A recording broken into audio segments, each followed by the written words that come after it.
അസ്സലാമു അലൈക്കും വറഹ്മത്തുള്ളാഹി വബറകാതുഹു.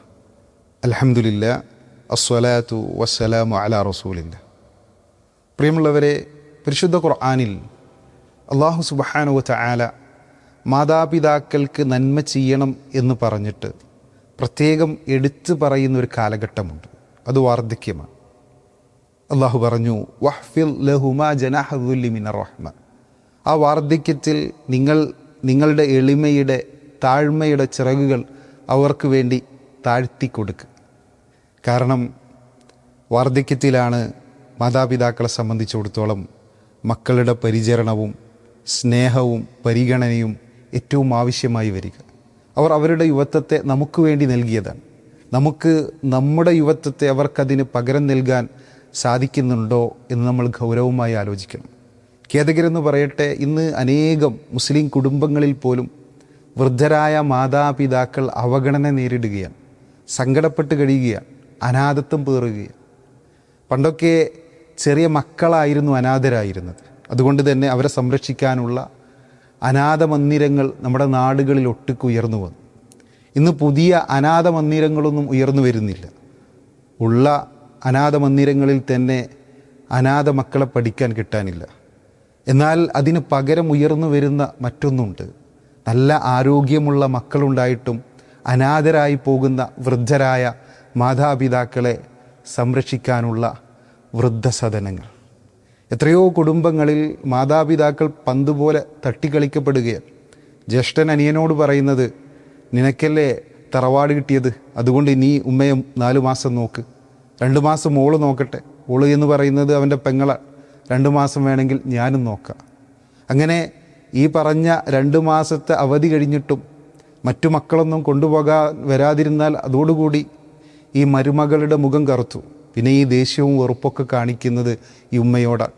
ഒരു ഉമ്മ സങ്കടത്തോടുകൂടി മോനോട് പറയുന്നത്, മോനെ, ഉമ്മക്ക് 83 വയസ്സായി, തീരെ വയ്യാണ്ടായി, ഇനി എത്ര കാലമാണ് ഞാൻ ഈ ദുനിയാവിലുണ്ടാകുക എന്ന് അനക്കെന്നെ ആലോചിച്ചാൽ അറിയാലോ.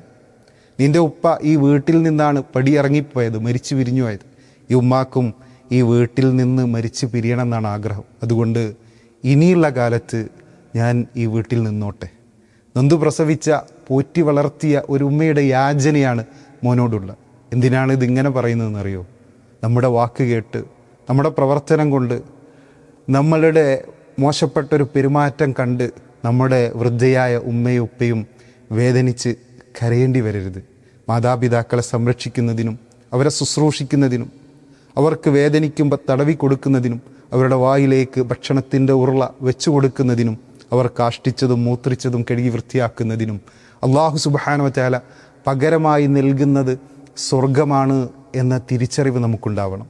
ആ തിരിച്ചറിവ് നമുക്ക് നഷ്ടപ്പെട്ടാൽ നമുക്ക് നഷ്ടമാകുന്നതും അള്ളാഹുവിൻ്റെ സ്വർഗമാണ്, അള്ളാഹുവിൻ്റെ തൃപ്തിയാണ്. അള്ളാഹുവിൻ്റെ റസൂൽ സല്ലല്ലാഹു അലൈഹി വസല്ലം പറഞ്ഞു, റാഇമ ഔഫ് സുമ്മ റാഇമ ഔഫ് സുമ്മ റാഇമ ഔഫ്. നിന്ദ്യനാകട്ടെ, വീണ്ടും നിന്ദ്യനാകട്ടെ, വീണ്ടും നിന്ദ്യനാകട്ടെ. സ്വഹാബത്ത് ചോദിച്ചു, ഖീല വമൻ യാ റസൂലല്ലാഹ്, അള്ളാഹുവിൻ്റെ റസൂലെ, ആരെപ്പറ്റിയാണ് ഈ മുന്നറിയിപ്പ്? അതിന് അള്ളാഹുവിൻ്റെ റസൂൽ സല്ലല്ലാഹു അലൈഹി വസല്ലം നൽകിയ മറുപടി, ഒരുവൻ്റെ അടുത്ത് മാതാപിതാക്കൾ വാർദ്ധക്യാവസ്ഥയിൽ വന്നെത്തി, അല്ലെങ്കിൽ 2-ൽ 1, ഉമ്മയോ ഉപ്പയോ, അവരെ സംരക്ഷിച്ചും അവരെ പരിപാലിച്ചും അവൻ സ്വർഗം നേടിയെടുത്തില്ല. അത്തരത്തിൽ ഒരുവൻ നിന്ദ്യനാകട്ടെ, നിന്ദ്യനാകട്ടെ, നിന്ദ്യനാകട്ടെ എന്ന് അള്ളാഹുവിൻ്റെ റസൂൽ സല്ലല്ലാഹു അലൈഹി വസല്ലം പ്രാർത്ഥിക്കുകയാണ്. ഈ വിഷയത്തിൻ്റെ ഗൗരവമാണ് ഈ ഹദീസ് നമ്മളെ പഠിപ്പിക്കുന്നത്. ഉവൈസ് ഇബ്നു ആമിർ റളിയല്ലാഹു അൻഹു, അള്ളാഹുവിൻ്റെ റസൂൽ സല്ലല്ലാഹു അലൈഹി വസല്ലം തങ്ങൾ ജീവിച്ച കാലത്ത് തന്നെ മുസ്ലിമായ വ്യക്തിയാണ്. യമനിലെ കർണാണ് അദ്ദേഹത്തിൻ്റെ സ്വദേശം.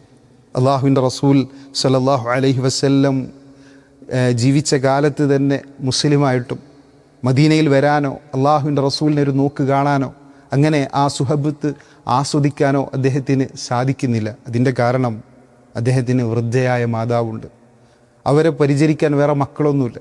അപ്പം അള്ളാഹുവിൻ്റെ റസൂലിൻ്റെ അടുത്തേക്ക് ഒരാളെ പറഞ്ഞയച്ചിട്ട് അദ്ദേഹം ചോദിപ്പിക്കുകയാണ്, അള്ളാഹുവിൻ്റെ റസൂലെ, മദീനത്ത് വരാൻ, നിങ്ങളെ കാണാൻ, നിങ്ങളുടെ കൂടെ കൂടാൻ എനിക്കേറെ ആഗ്രഹമുണ്ട്. എന്നാൽ അതിനുള്ള തടസ്സം എൻ്റെ ഉമ്മയാണ്. ഞാൻ എന്ത് ചെയ്യണം? അപ്പം അള്ളാഹുവിൻ്റെ റസൂല് സല്ലല്ലാഹു അലൈഹി വസല്ലം പറഞ്ഞു, നിങ്ങൾ അവിടെ തന്നെ നിൽക്കുക, നിങ്ങളുടെ ഉമ്മയെ പരിചരിക്കുക. അങ്ങനെ അള്ളാഹുവിൻ്റെ റസൂൽ ഈ ലോകത്ത് നിന്ന് വേർപിരിയുന്നത് വരെ അദ്ദേഹത്തിന് മദീനയിൽ വരാനോ അള്ളാഹുവിൻ്റെ റസൂലിനെ കാണാനോ സാധിക്കുന്നില്ല.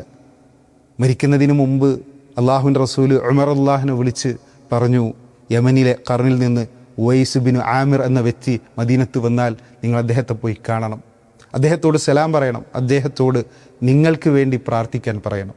പ്രിയമുള്ളവരെ, ആരാണ് ഉമർ റളിയല്ലാഹു അൻഹു? അബൂബക്കർ അള്ളാഹുവിന് കഴിഞ്ഞാൽ ഒന്നാമനാണ്, രണ്ടാമത്തെ ഖലീഫയാണ്.